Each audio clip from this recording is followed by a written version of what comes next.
Վրաստանը եւ Հայաստանը պետք է լինեն անվտանգության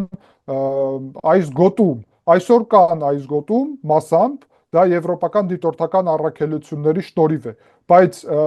Ադրբեջանը կարծում եմ մեզ այդտեղ լավ մեսիջ է ուղարկում, որ ասում է իրանք զինված են, մենք գիտենք, որ զինված չեն, բայց ճիշտ մեսիջ է, թե ինչ պետք է արվի, որ անվտանգությունը աճի, պետք է զինված լինեն եվրոպական դիտորդները,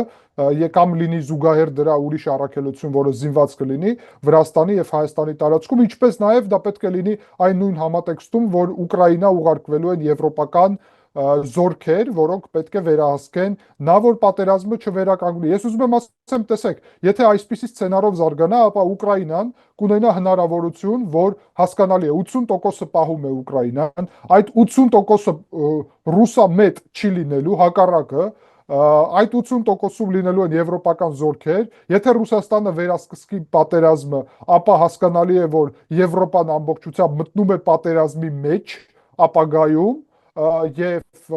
մյուս կողմից, գիտեք, Ուկրաինան որևէ փուլում կունենա հնարավորություն վերսկսի պատերազմը, որովհետեւ